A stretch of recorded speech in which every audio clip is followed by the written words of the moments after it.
So in the last series of modules, what we looked at was offer, acceptance and intent, in which case it looks like we might have a contract, but we need more than that. For there to be a contract, we also need consideration and we need appropriate consent. And if we don't have those, then the contract might not be enforceable. So let's deal with the first of those, consideration. So what is consideration? Well, consideration is kind of what you're paying for it for the contract, but by paying I don't necessarily mean it has to be money.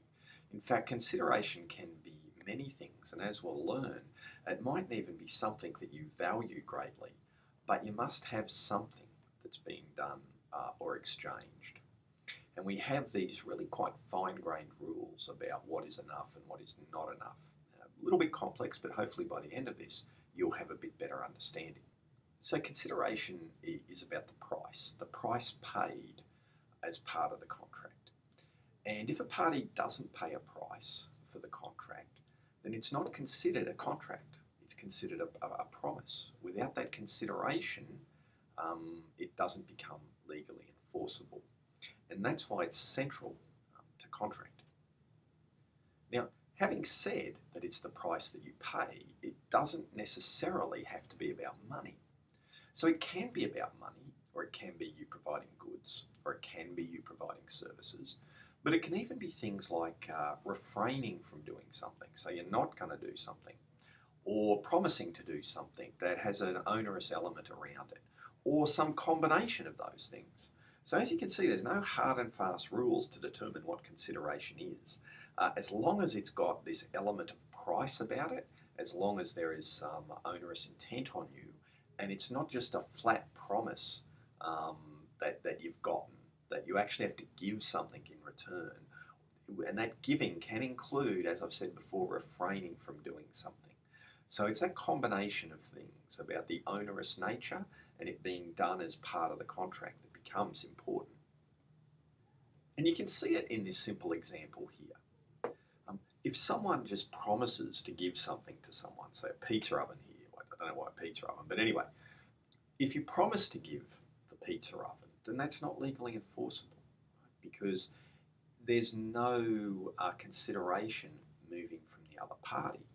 Now, if the other party had agreed to pay $10,000, agreed to swap their car, agreed to paint your house, agreed to give you a massage, like it doesn't really matter so much about what it is or the value. There doesn't need to be an inherent equivalence of value, but there needs to be something. There needs to be some form of consideration, or we actually won't have a contract. Now, there's an important distinction here. While there must be consideration, it doesn't need to move from the promisor, the person making the promise, to the promisee, the person that they actually give the promise to. It can move to a third party. An example might help. Let's try a simple example here. So what we'll start with is Jane. So we've got Jane over here, and we've got Joe over here. Now, just say Joe really likes Jane's bike. So what Joe says is, hey Jane, how about you give me your bike? Can I have your bike? Now Jane's had enough of a bike, so she says, yeah. And she doesn't really need any money. She's very rich. But what she could say is, okay, Joe, look, I'll give you my bike. I promise to give you my bike if you promise to give $50 to a charity that I like. Could be whatever charity Jane really likes. Now, what you can see here is that in this case, the promisor is Joe. They're promising to give the $50 to the charity, not to the person who they're making the promise to. So they're making the promise to Jane. They're promising Jane they'll pay the charity $50. They're the promisor. So it's really important to recognise that the consideration must travel from the promisor, so they must be doing something. However, it doesn't necessarily, so it's not necessarily going to the promisee. That is still good consideration. Okay, so because they're promising to do something onerous, even if it is to a third party. Now let's look at where that can get a little bit more difficult to understand. And a bit more difficult situation is around Dunlop pneumatic tyres and Selfridge. So to understand this deal, we've got to think about the logistics of business. And in this case, we have the manufacturer. So we've got the manufacturer Dunlop who makes tyres, and then in between we have the wholesaler, and then at the end we have the retailer. And in this case, the retailer is Selfridge and Company. So I probably should actually put that this is the manufacturer up here who sells to a wholesaler who sells to the retailer. Manufacturer and the wholesaler was Dew and Co. Okay. So this is a scenario that we've got. Now, part of this deal was that the manufacturer, of course, gave tyres, and then the wholesaler would sell those tyres. So that's pretty clear as to what that part of the deal and part of the consideration was. Now, going back the other way, of course, Dew and Co.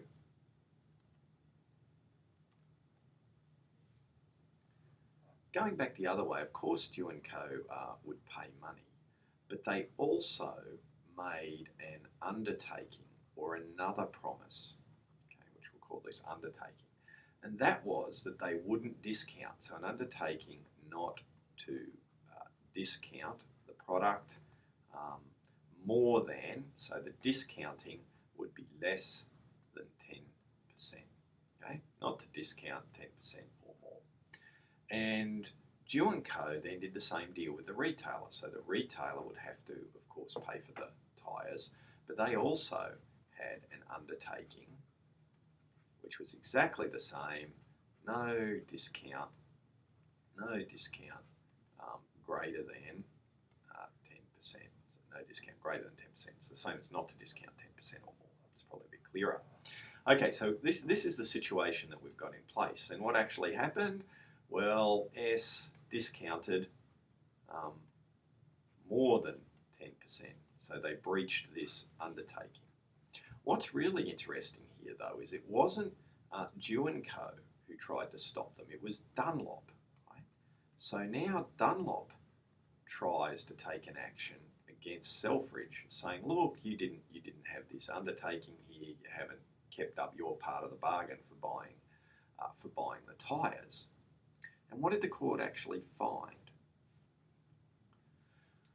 Well, what the court found was that while there was this undertaking not to sell below 10% from S, they actually hadn't got any consideration from Dunlop, right? The tyres in this scenario, the tyres had come from Dew and Co. So because while there might be an undertaking, and in this case the undertaking was to Dunlop not to sell them below 10%, while there was this undertaking, so there was this promise, the problem was Dunlop had not provided anything to the retailer. So in this instance, Dunlop had provided no consideration. So if Dunlop had provided no consideration, therefore there's no contract, and they actually could not enforce the 10% rule. Now note really importantly, Dew and Co. could have, because they provided the consideration. This is about the relationship between Dunlop and the retailer. So while the promise could be to the third party, the promise about the 10% discount, they can't enforce it because they haven't provided any consideration. And that's what we see in this slide here. The case that we have for that, particularly around the role of the third party, and also the idea that just giving something away isn't consideration. So the final thing in this little video is that consideration, while there needs to be consideration, it need not be adequate. That's an important phrase. You need to have consideration, but it need not be adequate. What does that actually mean? Again, a case can be helpful for us here. Okay, so Chappell & Co. is a little bit of a difficult case because it's about consideration, but it's actually about copyright too. So let's set it up. Nestle & Co. are running a promotion, and as part of the promotion, what they say is if anyone sends into them, let's just say one shilling six, so let's just say $1.50.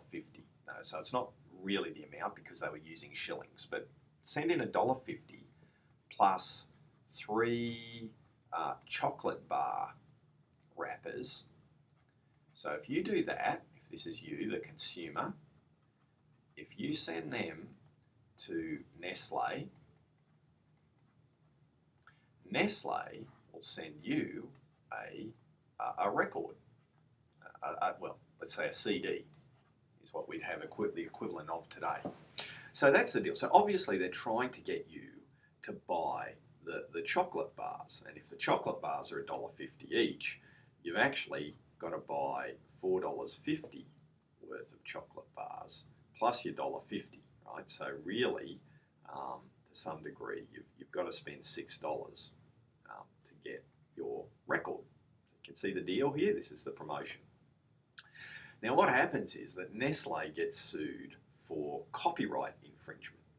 They're selling these records without paying for the copyright on it. And as part of the settlement, they agree to pay the copyright owner. So let's say this party over here is the owner of the copyright for the record, and they agree to pay the copyright. Agree to pay the copyright. Okay. Now this is important because how much should they pay for the copyright? Well, it all had to do with a percentage of the sale price. And so there becomes this big argument about what is the sale price. Nestle are arguing that the sale price is $1.50. That's what Nestle are arguing. However, what is the owner of the copyright going to argue? The owner of the copyright argues, no, it's $6, right? You owe us a percentage of $6, not a percentage of $1.50. So just say it was 10%. Nestle are arguing, we owe you 15 cents a record, and the copyright people are saying, no, you owe us 60 cents a record. And what did the court actually hold? The court held that the price here, the consideration behind this consumer Nestle deal was $1.50 plus 3 wrappers. And what their logic is they said, look, if you just had have sent $1.50 to Nestle, you wouldn't get the record. You had to send the 3 chocolate wrappers to actually get the record. So therefore, the 3 wrappers are part of the consideration.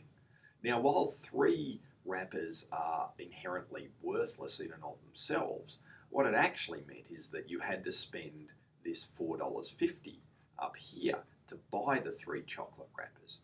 So because of that, the 3 wrappers were part of the consideration in this deal between Nestle and the consumer. Because of that, they actually said, well, this deal is actually worth $6 because you couldn't have got the 3 wrappers unless you had bought them. And therefore, as part of the copyright agreement, you had to pay $6. Now, it's a little bit of a complex case because of the involvement of this copyright owner. The central element for us to remember is that the 3 chocolate bar wrappers are consideration. They're an intimate part of the consideration. And it goes to show that consideration can be something that others might view it as worthless, but the court will often not do that. It will say, who are we to argue about what the value of 3 chocolate wrappers are? If that's what you've agreed needs to be part of the transaction, then that's what we need. Of course it makes sense here, but the logic extends even if it wasn't Nestle, even if they just had said 3 bottle tops that have nothing to do with us. That is an inherent part of the contract. So consideration needs to be present but it need not be adequate. Contract law doesn't require each party to pay a fair or adequate price, only something of legal value, and even trivial amounts of value can qualify as consideration. In the next series, we're going to look at where consideration may actually fail.